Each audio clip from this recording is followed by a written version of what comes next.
اسرائیل جو ہے وہ اپنی ایکسپینشنسٹ جو پالیسی ہے اس کو بریک لگائے گا، لیکن در حقیقت ایسا ہوا نہیں، کیونکہ یہ کور جو مطالبہ تھا یہ اس ایگریمنٹ کا حصہ نہیں تھا۔ اس کے بعد اس اکارڈ کی آپ خاص بات دیکھیں کہ اس کو ابراہم اکارڈ کا نام کیوں دیا گیا، کیونکہ یہ اس کو ایک بہت خوشنما کامن اینسیسٹری کا جو ایک کامن اوریجن ہے، جو تینوں مذاہب ہیں کرسچینٹی، جوڈازم اور اسلام، اس کا ایک کامن پیٹریارک ہے اس ریجن کے اندر یا اکراس جو ورلڈ، اس کو اس معاہدے کا نام دے کر ایک بہت ہی خوشنما سمبلائزیشن اس کی گئی ہے۔ اس کے علاوہ اس کے جو بیسک فیچرز ہیں اس میں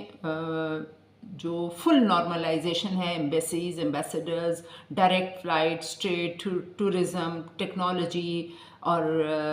ہر طرح کے جو سیکیورٹی ریلیشنز اس کا بہت اہم فیکٹر ہے۔ اور اس میں نو پیلسٹائن اسٹیٹ جو ہے وہ ریکوائرڈ ہے عملاً اس کے تحت جو 2002 کا عرب پیس انیشیٹو تھا، اس وقت سعودی عربیہ نے جو ایک انیشیٹو لیا تھا کہ یہ آگے بڑھے، لیکن وہ جو ہے وہ پھر سے ایک سرد خانے میں چلا گیا، اور یہ جو ابراہم اکارڈ ہے اس کے تحت اب معاملات جو ہیں اس وقت جو گلف کے اندر ہم معاملات دیکھ رہے ہیں وہ اس ابراہم اکارڈ کے امبریلا کے انڈر ہو رہے ہیں۔ اس کے علاوہ ملٹری انٹیلیجنس کا جو joint air defence, missile warning system, intelligence sharing against Iran, اس ابراہم اکارڈ کا جو بنیادی نقطہ تھا وہ فلسطین کے بجائے وہ ایران تھا۔ یعنی ایران سے جو گلف کنٹریز ایک تھریٹ محسوس کرتے تھے، اور اسرائیل جس طرح ایران سے تھریٹن فیل کرتا تھا حزب اللہ کی شکل میں، اور سیریا میں بشار الاسد کی حکومت کی شکل میں، اور یمن میں حوثی جو ایک فیکٹر ہے اس کی شکل میں، یہ ایک گلف اور جو اسرائیل ہے اس نے ایک کامن اینیمی کے طور پر، ایک کامن تھریٹ کے طور پر ایران کو جو ہے وہ اس کا کور جو ان کا انٹرسٹ تھا وہ ایران کے گرد تھا، اور اسی وجہ سے انہوں نے اس معاہدے کے اندر جو اس کی جو سیکیورٹی ڈائمنشن ہے وہ سب سے زیادہ اہم ڈائمنشن ہے۔ اس کے علاوہ اکنامک ایگریمنٹس تھے جس کے تحت بلینز آف ڈالرز کی ٹریڈ ڈیلز کی گئیں، ٹیکنالوجی میں، ایگریکلچر میں، واٹر ڈیسالینیشن، فائنینس۔ حالانکہ ادر آپشنز موجود ہیں دنیا میں، ایسا نہیں ہے کہ اسرائیل کے علاوہ کوئی جو ہے ٹیکنالوجی، ایگریکلچر، واٹر یا فائنینس کے اندر دیگر آپشنز نہیں ہیں، لیکن گلف کنٹریز نے اسرائیل کے ساتھ معاہدہ کرنا زیادہ بہتر سمجھا۔ اس کے علاوہ open skies, direct over flights right جو ہیں وہ بحال کیے گئے کمرشل فلائٹس کے لیے between Israel and Gulf states. ایک اور اہم جو اس میں پیش رفت ہوئی کہ religious access formal agreements allowing Muslims جو ہیں اسرائیل کے اندر جو مسلمز ہیں ان کو ہولی سائٹس یعنی سعودی عربیہ وغیرہ کی وزٹ کی وایا UAE، ایک کوارڈینیشن فراہم کی گئی، اور جیوز کو پبلکلی گلف اسٹیٹ کے اندر جو ان کی پریئرز ہیں اس کی اجازت دی گئی، سہولت دی گئی۔ اور اگینسٹ ایران یہ ایک جو ایران جو ہے اس کا ایک کنسسٹنٹ، خاص طور پر 1979 کے ریولوشن کے بعد ایران کا ایک بہت اہم، اور اس کی جو فارن پالیسی ہے اس کا کور جو ہے وہ پیلسٹائن کے تنازع کے ارد گرد گھومتا ہے، اور الاقصی بریگیڈ اور دیگر اس کے جو ایک وہ سمبلائز کرتا ہے اپنے آپ کو پیلسٹائن کے کرائسس کے ساتھ۔ اور لبنان میں جو اسرائیل کی ایٹراسٹیز ہیں ان کے خلاف حزب اللہ کو ایران نے اپنے ایک ایفیلیٹ کے طور پر بہت اسٹرینتھن کیا ہے، اور یہ جو ابراہم اکارڈ ہے اس نے پرائرٹائز کیا ایران کی اپوزیشن کو، اس طریقے سے اس اکارڈ کے ذریعے یہ گلف کے اندر اسرائیل کو ایک بہت اہم جو اس کو پینیٹریشن ملی جس کے ذریعے اس نے یہ جو موجودہ بحران ہمیں نظر آ رہا ہے اس کے بیک گراؤنڈ میں، اس کے پس منظر میں یہ کھچڑی پکتی رہی ہے۔ اس کے علاوہ سینٹرل ایشیا سے قازقستان ایک ایسا ملک ہے جو اسرائیل کے ساتھ جس کے تعلقات بھی ہیں اور جو ابراہیم ایکارڈ کو جوائن کرنا چاہتا ہے۔ نومبر 2025 میں اس نے ایکسیڈ کیا، اور اس کے ساتھ ہی ایک بہت اہم جو ممبر ہے جو سیریا بشار الاسد کے دور میں جس طرح سے ایک اینٹی اسرائیل اس کا سٹانس رہا ہے، اس کے بعد جب بشار الاسد کی حکومت کولیپس ہوئی اور اس وقت جو موجودہ احمد الشرا ہیں سیریا کے جو ہیڈ ہیں، وہ بھی اس جو ابراہیم ایکارڈ ہے اس میں اپنے آپ کو شامل کرنے کے لیے بہت ایگر ہیں، اور وہ انہوں نے سگنل کیا ہے کہ وہ بھی جلد ہی اس کو جوائن کر لیں گے۔ حالانکہ ہم جانتے ہیں کہ اسرائیل کے گولان ہائٹس کے حوالے سے اور سیریا کے اندر جو اس کی انویژنز ہیں اس کے حوالے سے وہ کس طرح کا اگریشن شو کرتا ہے، اس کے باوجود جو سیریا کے اندر اس وقت سو کالڈ ایک مسلم ایکسٹریمسٹ جو حکومت ہے وہ اسرائیل کے ساتھ اس ایکارڈ کو جوائن کرنا چاہتی ہے۔ یہ وہ ایک ابراہیم ایکارڈ در حقیقت وہ پیراڈائم شفٹ ہے عرب جو ورلڈ ہے، اور خاص طور پر جو GCC ہے، گلف جو ہے، اس کی جو پالیسی رہی ہے ریگارڈنگ اسرائیل، اس کے حوالے سے یہ ایک بہت ہی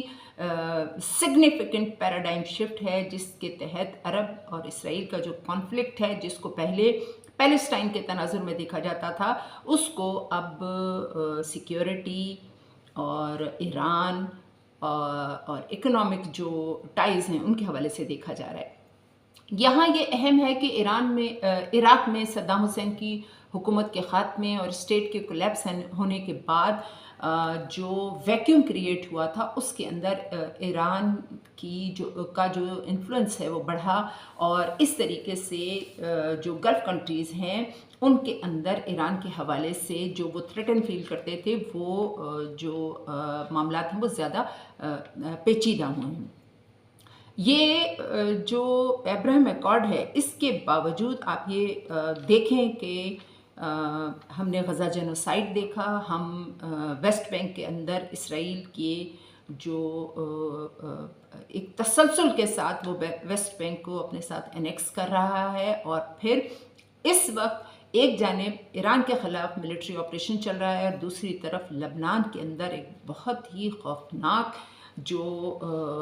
وار ہے وہ بھی چل رہی ہے، جس پر ہماری نظریں کم ہیں۔ اس کے علاوہ جو سوڈان ہے، اس نے بھی ابراہیم ایکارڈ کے اندر اس کی بھی شمولیت ہے، اور یہ بڑی حیران کن بات ہے کیونکہ ایک پالیسی نظر آتی ہے کہ امریکہ جو ہے وہ اسٹیٹس کو اور کنٹریز کو گھیرتا ہے، ان کے خلاف سینکشنز لگاتا ہے، ان کی اکانومیز کو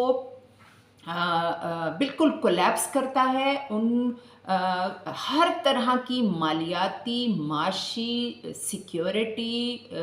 میڈیکل، ہر طرح کی پابندیاں لگانے کے بعد جب سٹیٹس جو ہیں وہ اپنے گھٹنوں پہ آ جاتی ہیں، تو اس کے بعد امریکہ ان کے سامنے ایک آفر رکھتا ہے اور ایک معاہدہ رکھتا ہے۔ یہاں پر ابراہیم ایکارڈ کی شکل میں اس نے ایک معاہدہ رکھا ہے، اور پھر اس نے سوڈان کو مجبور کر دیا ہے کہ وہ اس معاہدے کے تحت جو ہے وہ جو پابندیاں اس پر ہیں ان کو جو ہے ان سے چھٹکارا پا سکتا ہے۔ اس کے علاوہ موروکو ایک اہم اسلامی عرب ملک ہے جس نے ابراہیم ایکارڈ کو جوائن کیا، اور اس کے بعد اس کو امریکہ کی جانب سے جو اس کا سب سہارا ریجن ہے اس کے حوالے سے جو مشکلات کا سامنا تھا اس میں ریکگنیشن بھی ملی ہے۔ بظاہر یہ جو 6 ممبر اسٹیٹس ہیں گلف کی، اور اسرائیل اور جو دیگر عرب ممالک ہیں جو ابراہیم ایکارڈ کے حوالے سے یا تو اس کو سائن کر چکی ہیں یا اس میں انٹرسٹڈ ہیں، تو اس اکارڈ کی جو اس کے خوشنما دعوے ہیں، mutual understanding, coexistence, religious freedom, intercultural dialogue, advance culture of peace, to end radicalisation, better future for children. آپ اندازہ کریں کہ اسرائیل نے فلسطین میں چن چن کے فلسطینی بچوں کو ختم کیا، اور یہاں اس معاہدے کے اندر یہ خوشنما دعویٰ رکھا ہوا ہے کہ یہ بیٹر فیوچر کے لیے ہے چلڈرن کی. اور اس کے علاوہ pursue peace, security and cooperation, share commitment for a better future, human dignity and freedom. ہمیں نظر آ رہی ہے ہیومن ڈگنیٹی اور فریڈم جو ہم فلسطین میں دیکھ رہے ہیں، لبنان میں دیکھ رہے ہیں، سیریا میں دیکھ رہے ہیں، عراق میں دیکھ رہے ہیں، لیبیا میں دیکھ رہے ہیں، اور اب ایران میں دیکھ رہے ہیں. ہمیں ڈگنیٹی اور فریڈم، پیس امنگ جو تینوں ابراہمک ریلیجن ہیں نظر آ رہے ہیں. لبنان میں آپ صورتحال یہ دیکھیں کہ ایک جانب جو مسلمز ہیں ان کے خلاف جو اسرائیلی اٹراسٹیز ہیں، دوسری طرف جو وہاں کے کرسچن جو ہزاروں سال سے جو لبنان کے اندر رہ رہے ہیں، ان کے خلاف اسرائیل کے جو اقدامات ہیں وہ بھی دنیا کے سامنے ہیں. اس کے علاوہ جو dignity, hope, no matter race, faith, ethnicity, یہ ایک تمسخر جو اڑایا جا رہا ہے انسانیت کا، جس کے تحت خوشنما دعوے جو ہیں وہ جو معاہدے کیے جاتے ہیں ان کے اندر ایک خوشنما دعوے کیے جاتے ہیں، اور ان کا جو عملی نتیجہ نکلتا ہے وہ اس وقت ہمیں گلف میں ایران کے خلاف جو انتہائی جو مہنگا اور یو ایس اور اسرائیل کا، اور اس کے ساتھ خاص طور پر ہم دیکھ رہے ہیں کہ اس میں یو اے ای بہت زیادہ سرگرم کردار ادا کر رہا ہے. اور اس کو سمجھنے کے لیے ابراہم اکارڈ کو سمجھنا بہت ضروری ہے. انشاءاللہ اس حوالے سے میں اس پر مزید بات کروں گی. بہت شکریہ.